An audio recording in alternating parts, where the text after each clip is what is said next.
नमस्कार दर्शकों, स्वागत है आप सभी का हमारे YouTube channel legal cell official पर। मैं रविदेव द्विवेदी एडवोकेट।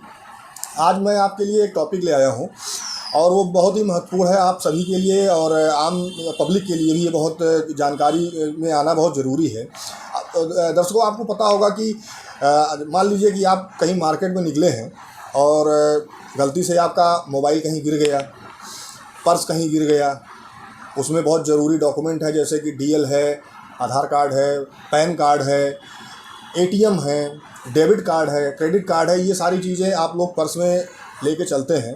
गलती से मान लीजिए कि आपसे वो पर्स कहीं गिर गया या मोबाइल कहीं गिर गया, तो एफआईआर जब आप लिखाने जाते हैं थाने पे, तो बार बार आपको चक्कर काटने पड़ते थे। एफआईआर लिखी नहीं जाती है और बार दौड़ाया जाता है कि आज आइएगा, कल आइएगा। ऐसे में आप सभी को बहुत सी समस्याओं का सामना करना पड़ता है। कि मान लीजिए कि जैसे आपका मोबाइल गिर गया, अब आपको सिम निकलवाना है, तो जब भी आप सिम निकलवाने जाएंगे तो वहाँ सबसे पहले यही कहा जाएगा कि भाई अगर आपने कोई पुलिस को सूचना दी है, कोई कंप्लेन दर्ज कराई हो, तो आप उसकी कॉपी हमें दीजिए, तो ही आपको नया सिम मिल पाएगा।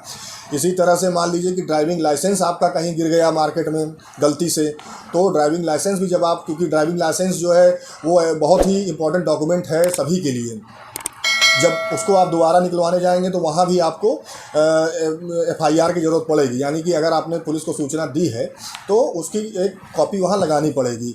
अब इन्हीं सब चीज़ों को देखते हुए गवर्नमेंट ने इसको बहुत ही आसान बना दिया है। अब ये चीज़ें जो आपकी गुम हो जाती थी, खो जाती थी, कहीं गिर जाती थी, तो अब आपको थाने जाने की ज़रूरत नहीं पड़ेगी, थाने के चक्कर आपको लगाने की आवश्यकता नहीं पड़ेगी।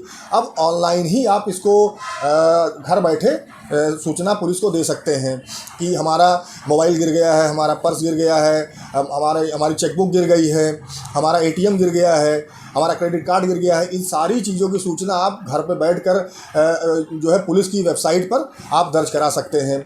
मान लीजिए कि आप घर पे नहीं कर पा रहे हैं, आपको इसकी जानकारी नहीं है कि ये सूचना कैसे ऑनलाइन दर्ज की जाएगी, तो आप किसी भी साइबर कैफ़े में या जन सेवा केंद्र पर चले जाइए, वहाँ बता दीजिए कि भाई हमारा ये सामान कहीं गलती से गिर गया है और मैंने बहुत तलाशा लेकिन वो नहीं मिला, तो हमें ऑनलाइन ये सूचना पुलिस को देनी है ताकि हमारा आगे का काम आगे बढ़ सके।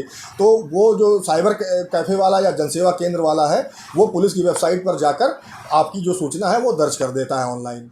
तो दर्शकों, ऑनलाइन एफआईआर कराने के लिए यानी ऑनलाइन जो है सूचना देने के लिए किन किन डॉक्यूमेंट की ज़रूरत पड़ती है वो मैं आपको बताता हूँ। मान लीजिए कि आपका कोई सामान खो गया है, गिर गया है, तो उसके लिए जब आप ऑनलाइन सूचना देने जाएंगे, ऑनलाइन कंप्लेंट दर्ज कराने जाएंगे, तो उसके लिए आपका एक वैलिड आइडेंटिटी प्रूफ होना चाहिए। वो आधार कार्ड भी हो सकता है, वोटर ID कार्ड भी हो सकता है, पैन कार्ड भी हो सकता है। इसके साथ ही मोबाइल नंबर और ईमेल ID ज़रूर, ये इतनी चीज़ें बहुत ही आवश्यक है जो कि आपको वहाँ देनी पड़ेगी।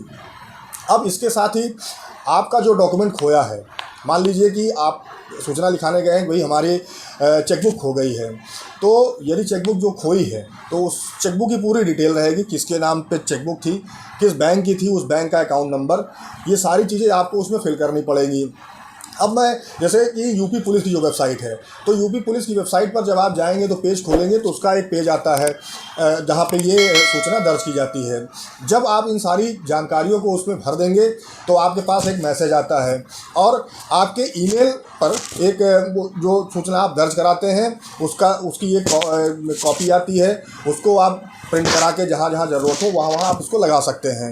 तो ये तरीके हैं जहाँ पे आपका कोई सामान खो गया, गिर गया, तो इसकी आप ऑनलाइन सूचना दे सकते हैं। इससे फ़ायदा दर्शकों ये हुआ है कि जहाँ लोगों, आम नागरिकों को, आम व्यक्तियों को छोटी छोटी चीज़ों को दर्ज कराने के लिए थाने जाना पड़ता था कि भाई आपका मोबाइल अगर कहीं गिर गया है तो आप अगर उसकी सूचना थाने देने जाते हैं तो वहाँ पे बहुत दिक्कतें होती हैं, वहाँ जल्दी आपकी एफआईआर लिखते नहीं थे, आपको बार बार दौड़ाया जाता था। ऐसे में आपको समस्याएं बहुत ज़्यादा होती थी।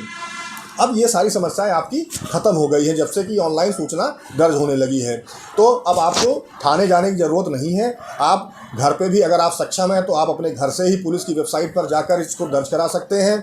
अगर आपको नहीं मालूम है कि कैसे ये दर्ज होगी सूचना, तो मैंने बताया कि साइबर कैफ़े पे या जनसेवा केंद्र अब हर जगह खुल गए हैं, वहाँ भी जाके आप अपनी सूचना को दर्ज करा सकते हैं और उसकी प्रति आपको मिल जाती है। और उसको आप जहाँ चाहे जो भी डॉक्यूमेंट आपको दोबारा बनवाना है, जैसे मान लीजिए चेकबुक बनाना है तो बैंक में दे सकते हैं, डीएल बनाना है तो आरटीओ ऑफिस में दे सकते हैं। इस तरह जो भी डॉक्यूमेंट आपका खोया है उसको दोबारा अगर आपको बनवाना है तो वो ऑनलाइन जो आपको कॉपी आती है उसका प्रिंट आउट निकाल कर आप वहाँ दे सकते हैं। तो दर्शकों, अगर आज का हमारा ये प्रोग्राम आपको अच्छा लगा हो तो लाइक कीजिए, कमेंट के माध्यम से आप हमें बताइए कि आपको हमारा प्रोग्राम कैसा लगा। और मैं चाहूँगा कि आप ये जो प्रोग्राम हमारा है इसको ज़्यादा से ज़्यादा शेयर कीजिए, क्योंकि बहुत से हमारे भाई बहन हैं जिनको इस सुविधा के बारे में जानकारी नहीं है। तो हमारी एक कोशिश है कि ये जो ऑनलाइन एफआईआर की जो सुविधा गवर्नमेंट ने दी है इसकी जानकारी सभी नागरिकों तक पहुँच सके। तो कोशिश कीजिए दर्शकों कि ज़्यादा से ज़्यादा इसको आप शेयर कीजिए, और कमेंट के माध्यम से आप हमें आपका कोई सवाल हो तो आप हमसे पूछ सकते हैं। नमस्कार, जय हिंद।